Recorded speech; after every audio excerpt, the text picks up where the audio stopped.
As we peered out of our hotel window in Almaty, looking over towards the Khrebet Mountains, we were already missing Max's company, but couldn't wait for Monday morning when we could head to the Mongolian embassy to get our visas. First though, we had some chores to do, so headed back into town to find an internet cafe to transfer our photos onto USB sticks, and then found a huge auto parts and supply store called Car City, where we were able to find a new battery for my bike. Once fitted, we headed back to the hotel to carry out some more maintenance on our bikes.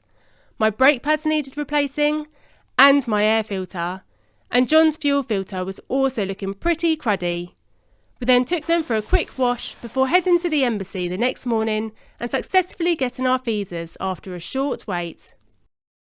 As we made our way to Alamaly, edging closer to the Altai region of Russia, we discovered the potholed roads were back once again.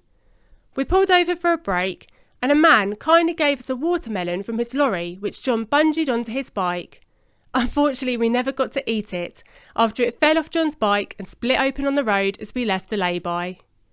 A little while later, we found a beautiful place to wild camp down the track next to a stream on the outskirts of Alamaly.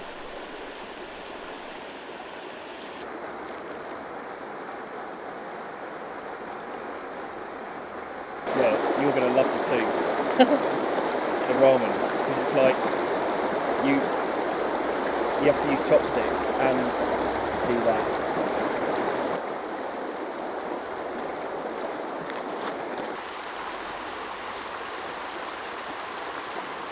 We woke early the next morning to a glorious sunny day and left our gorgeous camping spot just after 7 a.m. to continue our ride towards Semey. We waved goodbye to the Sungarian mountain range, dividing China from Kazakhstan. China! Border is on top of those mountains. And then ploughed on for another 250 miles north, near Argh, where we found another wild camping spot for the night. May!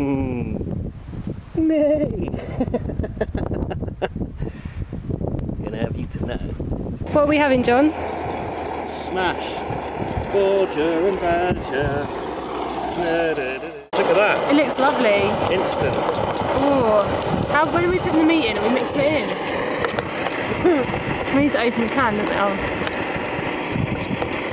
Wow. Wish we had some butter and salt. That looks nice. Is it supposed to be that dry? I'm about to try it out now.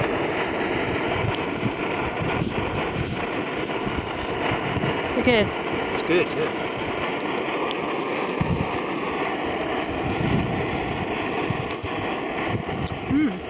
Yeah. In the morning, we speedily packed up our belongings after watching dozens of humongous ticks crawl up the tent at dusk, and then on the way to Semey, bumped into a Russian brother and sister who told us an important bit of information about the Mongolian border crossings. We planned to exit Mongolia at this red star near Bagasa, but it was only open to Russians and Mongolians, so they advised us it would be best if we exited the country a little further east at the Green Star. We said goodbye to these helpful Russians and then bumped into more friendly locals as we continued our journey north, whilst checking out Kazakhstan's dated vehicles and remote village life.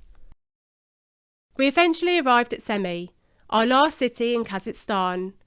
From here we'd be entering the Altai region of Russia, then on to Mongolia and Siberia before crossing over to Japan.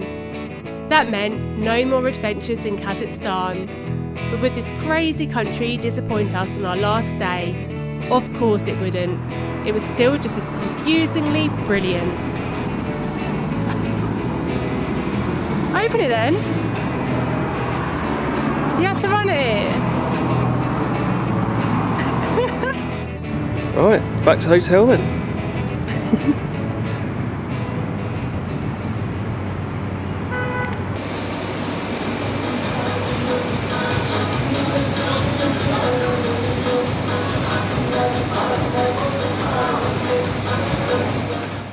After tucking into a rather oily dinner and a delicious but very filling pudding, we got a good night's kip at the hotel before loading up our bikes to leave in the morning, where the friendly hotel staff all wanted to sign my bike.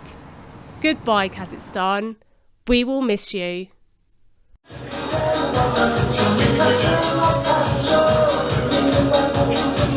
Alamaly.